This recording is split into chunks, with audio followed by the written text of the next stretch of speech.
Հայաստանի իշխանությունները հայ-թուրքական հաշտեցման ֆոնին լցվել են Հայոց ցեղասպանության ճանաչման գործընթացը արտաքին քաղաքական առաջնահերթություններից հանելու եւ պահանջատիրությունից հրաժարվելու գործին։ Հայոց ցեղասպանության միջազգային ճանաչման քաղաքականությունից Հայաստանի իշխանության հրաժարումը հայ ժողովրդի դեմ նոր հանցագործությունների հող կարող է նախապատրաստել։ Հայաստանի այսօրվա իշխանությունները վախենում են շարունակել ցեղասպանության ճանաչման քաղաքականությունը, քանի որ այդպիսով կարող են վնասել Թուրքիայի հետ երկխոսության եւ հայ-ադրբեջանական այսպես կոչված խաղաղության օրակարգին։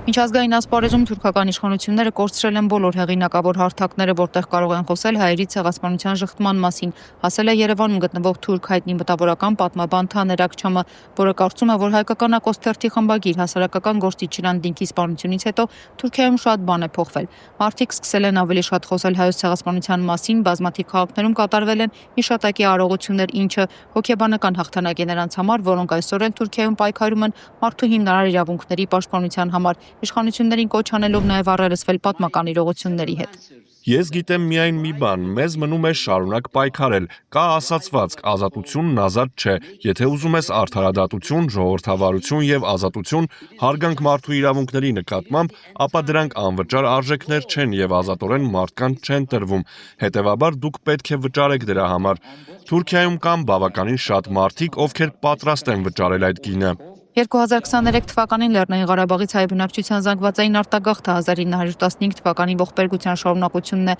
ոմանց կասկածելի հիմնավորումներով եւ դավաճանությամբ քողարկված, հայտարարել է Պետդուբայի ԱՊՀ հարցերով կոմիտեի նախագահի առաջին տեղակալ Կոնստանտին Զատուլինը։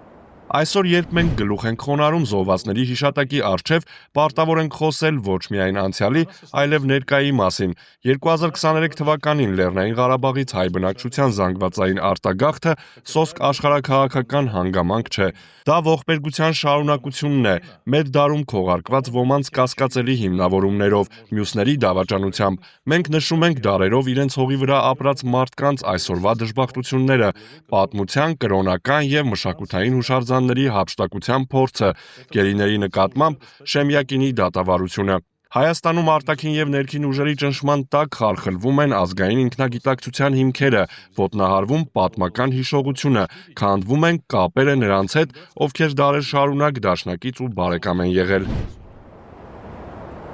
Այս ֆոնին տեսնում ենք, թե ինչպիսի դեֆակտո դաշնակցային հարաբերությունները Երևանը պահպանում Մոսկվայի հետ։ Այս տարի մայիսի 9-ին հայրենականի հաղթանակը նշելուն իր մասնակցությունն է հաստատել նաև Հայաստանի վարչապետը։ Փորձագիտական շրջանակներում վերլուծում են, որ կա հավանականություն Փաշինյանը Մոսկվա չի գնա եւ այդ քայլն այլ կերպ կընկալվի Ռուսաստանում, կդիտարկվի որպես բացահայտ պատերազմի հայտարարություն, արհամարհանք նման կարևոր հոբելյանի նկատմամբ։ Մյուս կողմից էլ Փաշինյանի գնալը կարող է նշանակել, որ նա օրակարգից հանելու է Ռուսաստանի հետ հարաբերությունների խզելու քաղաքականությունը։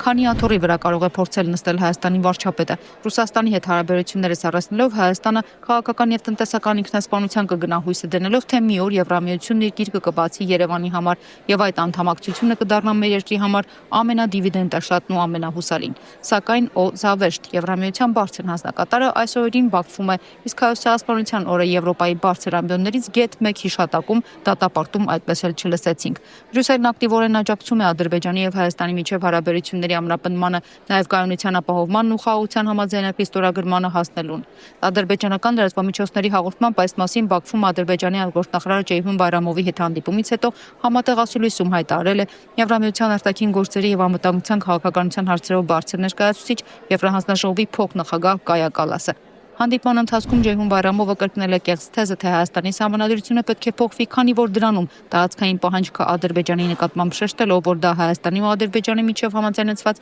խաղաղության համաձայնագիրը ստորագրելու նախապայման է։ Ve bu kontekstdə Azərbaycan-Ermənistan post Ես իմ գործընկերոջը տեղեկացրեցի Հայաստանի եւ Ադրբեջանի միջև վերջին իրավիճակի մասին։ Ադրբեջանի ակնկալիքները Հայաստանից կրկին մանրամասն բացատրվեցին։ Եվրամիության մեր գործընկերները լավ գիտեն Ադրբեջանի դիրքորոշման մասին։ Սա նոր դիրքորոշում չէ, այն քննարկվում է արդեն 2 տարի։ Հայաստանից սպասվում է համապատասխան քայլերի ձեռնարկում ԵԱՀԿ Մինսկի խմբի լուծարման եւ Հայաստանի սահմանադրության մեջ Ադրբեջանի նկատմամբ տարածքային պահանջների վերացման ուղղությամբ։ razılığın əldə edilməsi prosesi barədə məlumat verdim.